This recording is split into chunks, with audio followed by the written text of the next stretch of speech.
Welcome, I'm the Deadwood Jedi, and this is going to be another Raid Shadow Legends video. Today I am in the test server of Plarium that they gave us so we could take a quick look at the Doom Tower bosses.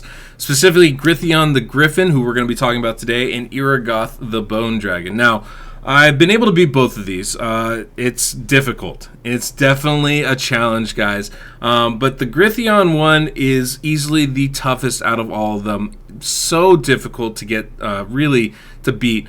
And I had to really try a bunch of different stuff to really figure it out. And a lot of credit goes out to the other content creators, kind of figuring it out too. We're all kind of learning from each other a little bit with these test servers.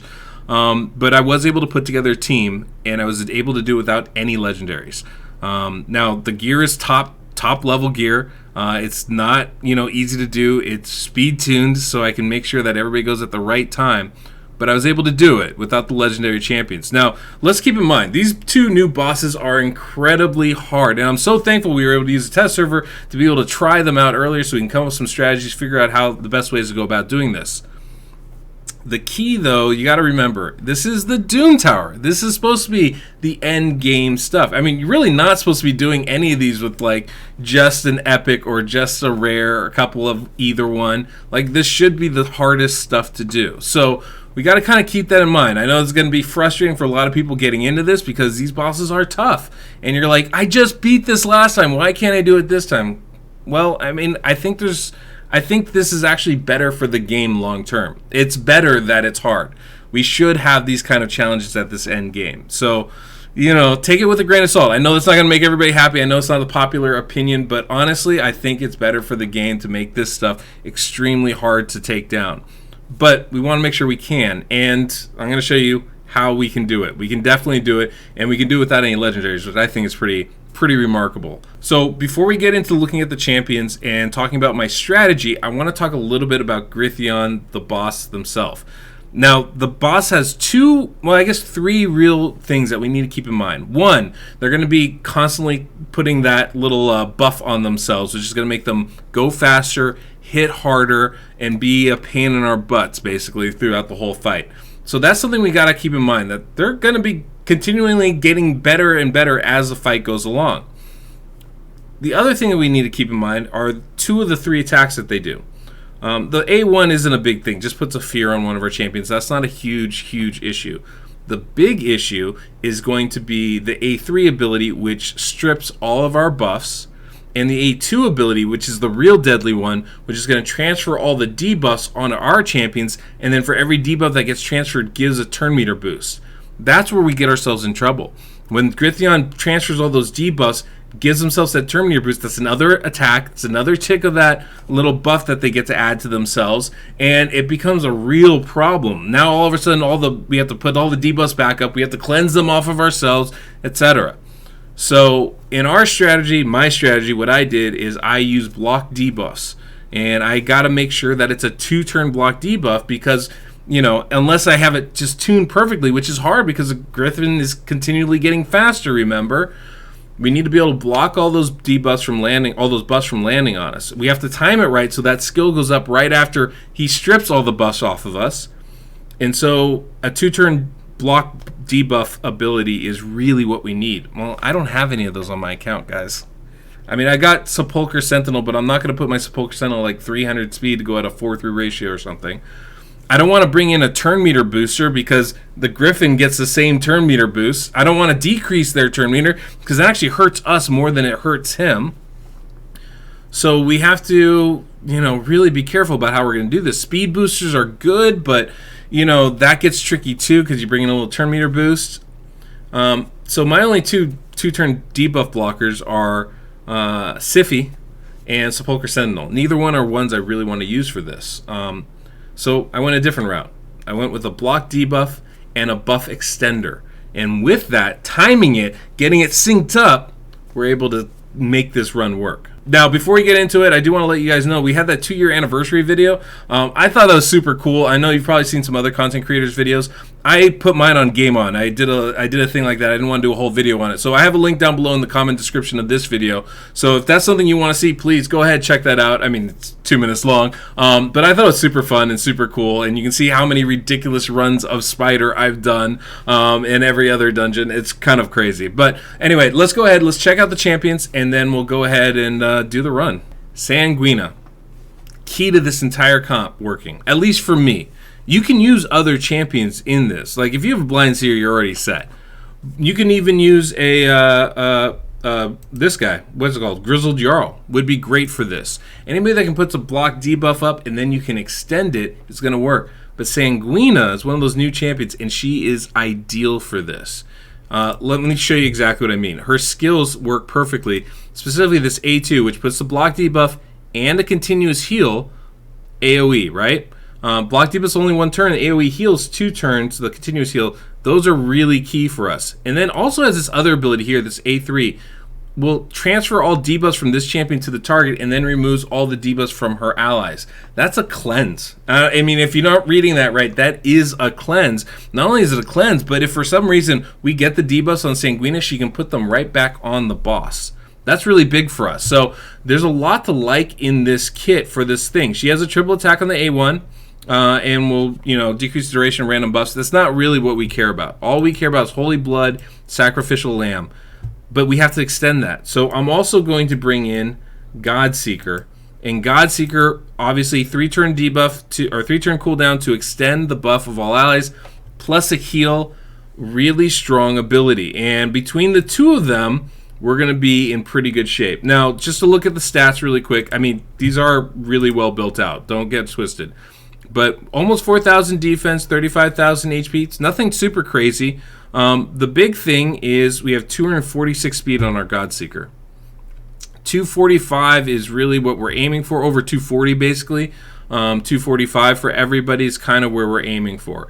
But the most important thing, regardless of that, the most important thing is making sure she goes right after Sanguina. So 246, 248, right? Like neck and neck. We have to make sure that we get the extension right after Sanguina and nobody interrupts.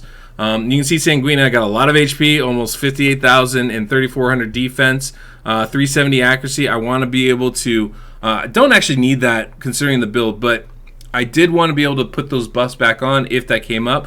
The way things go, we actually don't really need that accuracy on her at all. Now, as far as the masteries go, you can see I went offense, defense here. Went down to get the accuracy buff there on the support tree. Truthfully, could probably skip the support tree with Sanguina and just go down the offense tree, get a little bit more damage, make it run a little bit faster, but this one works. I don't really want to touch it right now. And looking at the masteries for Godseeker, you can see we also went down support tree for extra healing, and then attack tree. We do want her, she hits hard, so we do need to do some damage somewhere. That's where we're going to be doing it. The other champions we're going to be bringing in, just make sure I can find them here. We are also going to be bringing in Vogoth. Vogoth's going to give us some real big healing, obviously offense, defense here. But the big thing from Vogoth is his passive ability, which will, not that one, this one, which places a leech every time he's attacked. That makes it a lot easier for us to heal up, as that leech is going to get out every single time. That's really the big ability from Vogoth. We also have Stagnite here. I should look at Vogoth's stats, sorry, real quick here. Vogoth's stats, we have 241 speed. Just need to be really above 240 is what we're aiming for here. And pretty close with everybody else. Now, Stagnite we have going pretty fast, 251, going to be the fastest in our comp. 53,000 HP, 2,500 defense. Now, defense is a little bit low. Can be problematic. Good accuracy on that. But really what we're using Stagnite for here is to...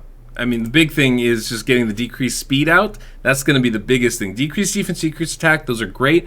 The biggest thing is getting the decreased speed so we slow down the Gryffin. That's really the biggest part.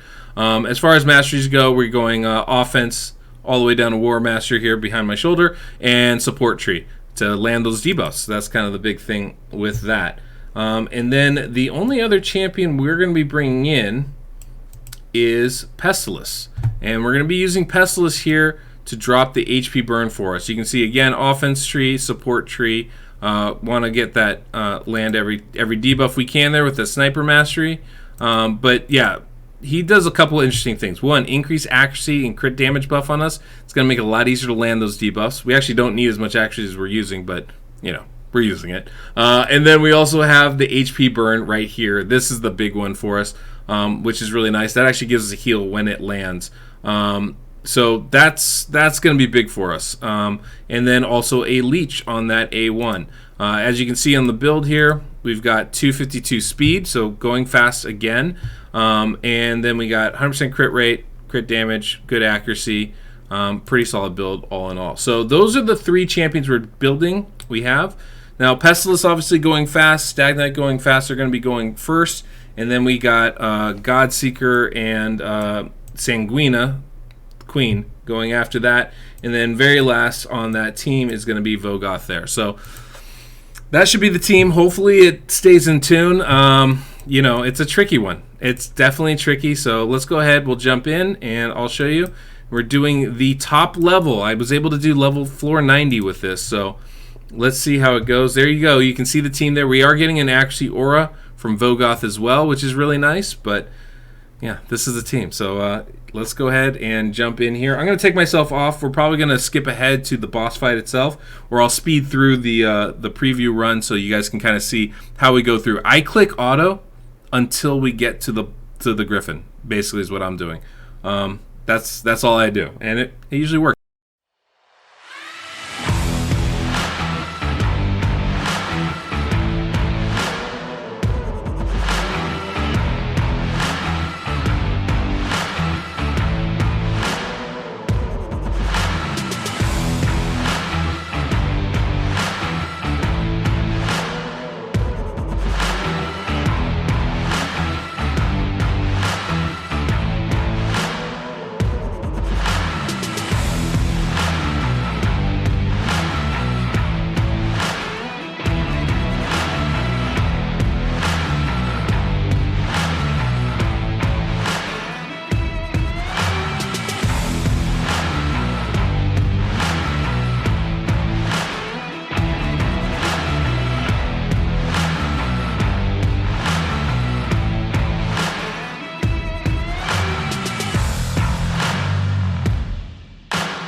Alright, so we're here. I was a little late stopping that.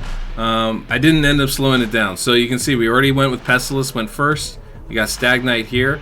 And he's going to go ahead and reduce that speed. Perfect. He did do it. He has that like that mastery that does a little cooldown. So that's a little problematic. Probably should take that off of him, but that's why he's stunned right now. But we got the slow out. That's the important part here. And everybody's kind of going. We used Pestilus's ability a little early too, so that's going to be a bit problematic. I prefer not to have those buffs up because he's going to take them all off right now, but it's fine. It's really not a big deal early on here. So right now it's not going to be an issue. Now he's going to remove all the buffs after this. So we actually don't want to do the HP burn yet. Timing these skills is really important. Here we go. We put up the block debuffs right there. And Godseeker's going to extend those. Now, I'm pretty sure at this level the Gryphin's going about 240 speed. So that's why everybody's over 240 to make sure that we go first. It helps us set everything up, which is really important. And you can see sometimes we're taking extra turns because of the slow. That can happen. That's okay. So now we want to get that slow out again. I prefer us taking more turns and less. Definitely helpful. But it is a way to get champions into a 4-3 ratio, so you could use someone like a Sepulchre Sentinel or something like that. I find it a lot easier just to use Sanguina with Godseeker extending. I think that's really the way I want to do it. We get that HP burn going. There we go. And now that we have the decreased speed, we can go and drop the decreased attack and defense. Perfect. And there we go. Sanguina's going to go. I could use her A3 to try to clear that fear off. You definitely do that. I'm not as worried about it though, especially not now. I'd rather save it as an emergency thing in case my timing goes off somewhere. It's definitely going to be more valuable in that sense. Now you can see there's a 1 turn to land that A3 ability, which is going to be the one that increases the, or takes all of our buffs away. That's why we're not using Pestilus's ability there. So we're going to wait on those as long as we possible. We just got to time it out. Now, I mean, this is me manually. I don't know how to auto this with this kind of a team. I think you'd have to probably bring some legendaries in to be able to do it well, or you just, you know, time it a little better than I have. But with the time I've put into this, I haven't gotten there yet. So now we can increase the accuracy, increase our crit damage. Those are both great things. Keep that decreased speed out. Not important, but this will be blocking that debuff, extending it to make it a 2-turn. Because you see Vogoth win again, that protects us. That's why it's so important to get the 2-turn aspect of that going. We still have the HP burn on. We don't need to put it on. We'll save it for after this, as all those burns came off. Great thing about Vogoth, that leech buff goes up there. That's what keeps us in sync. We don't have to worry about it at all. It's really nice. And everybody's going to kind of go here again. And this run works really well this way. Now, you don't have to use Pestilus. I just have one. And he's an epic, so I thought, oh, that's a perfect thing to show.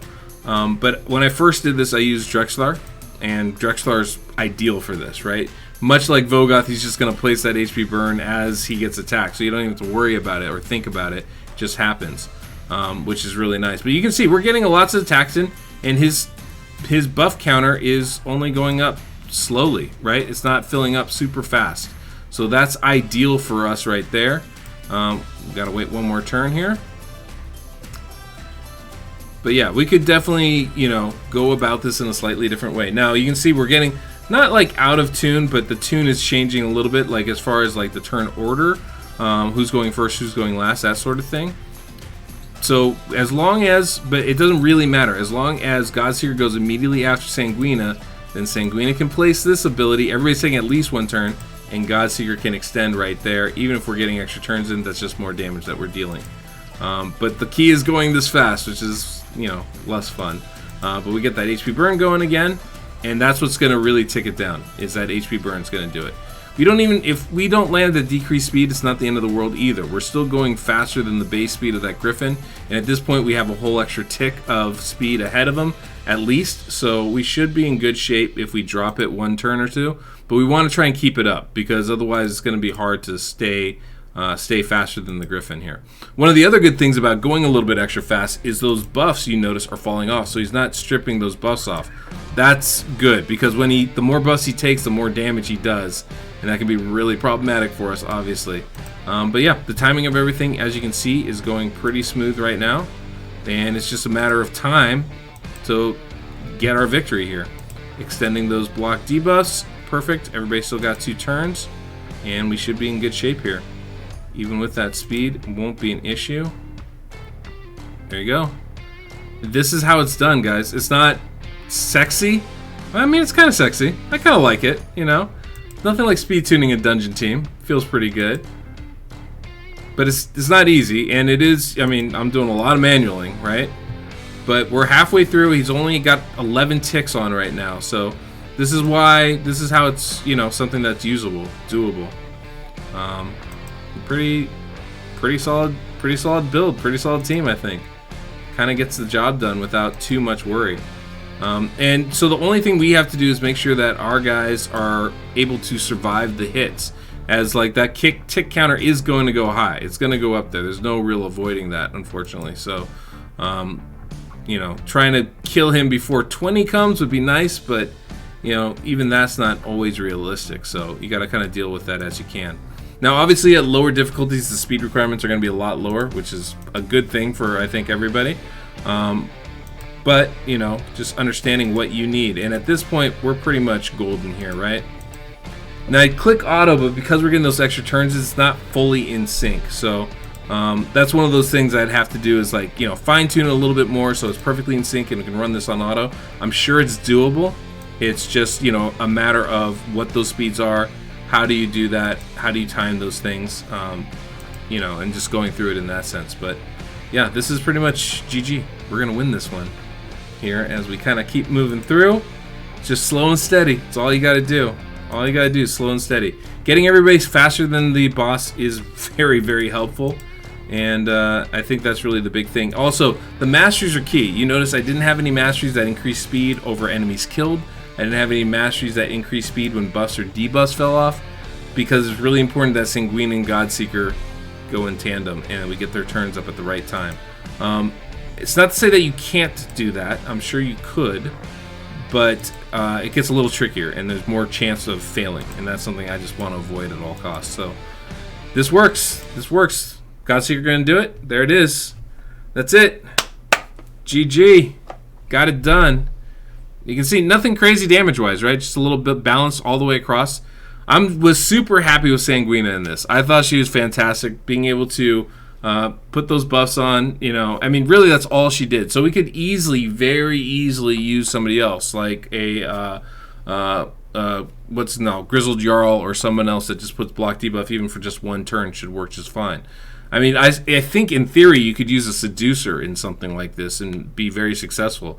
And as you can see, we were all pretty much going at, like, it's not quite a 4-3 ratio, but we were taking extra turns at different times. If we could time that out perfectly, then we could bring a 4-turn block debuffer like Seducer and use him the full time. But it gets a little tricky because the Gryffin's going to constantly increase their speed, so it's hard to stay in sync for the entirety of the fight. And that's really why I didn't want to worry about it. I just wanted to bring in a buff extender. It gives us a lot more flexibility when we're doing this. So that was how I did it. Hopefully this is helpful for you guys, because I know this Gryffin is going to be tough. So that was the team. I thought it was pretty solid. Much thanks to Plarium for giving us a test account so we could actually try this stuff. Guaranteed I would just have gone weeks without tackling the Doom Tower otherwise, but we want to be able to do it, right? It's fun, it's exciting, it's a challenge, and so this is definitely one of the ways you can go about beating it. I'm sure there's other ways out there. I'm sure you could probably use a cleanser. There's probably a variety of ways, but I think actually blocking the debuffs is the way to go. I think that is the way to go. I don't really think that trying to use a cleanser is the right way because of that turn meter gain. The Griffin's just going to get too many attacks. I tried it, it just didn't work well. But obviously we can bring in better champions that do damage around that, right? I was using Stagnant. I think the decreased speed is really important, makes gearing a lot easier. You don't have to go nearly as fast that way. So that's definitely something you want to keep in mind. I like them going fast too, taking that extra turn periodically, because it gives me a lot more flexibility as far as timing when those buffs or debuffs go up. And making sure to block that A2 hit from the Gryffin is really, really crucial. And so being able to have that flexibility I found to be really helpful. So that was that's how I did it. Obviously, you know, if you want to be able to auto it, this is going to take a little fine tuning, but this gives everybody a place to start at the very least. Should give you an understanding of how to go about doing this. So hopefully this is helpful. It makes it a lot more attainable, a lot more tackleable. I don't know. It makes it something that you guys can handle. By the way, just remember I got that video is down below in the links in the comment description of this video, my 2-year anniversary video. I thought it was really fun, so I like sharing these things. But yeah, that's pretty much it, guys. Subscribe, like the video. You know, if you want some help with your clan boss team, you need help with your Doom Tower team. Actually, not your Doom Tower team. I don't really want to mess with that. But if you need help with some of your dungeons, your clan boss, or just some general coaching in general to understand how the game works, be like one of these fine people. Join my Patreon, and you help support me, the calculator, the website, and all the work that I do. And I have a lot of love for these folks because I honestly wouldn't be able to do this without them. So, yeah, that's all we got for today. Hit that subscribe, like, and notification bell. And until next we meet, I'm the Deadwood Jedi.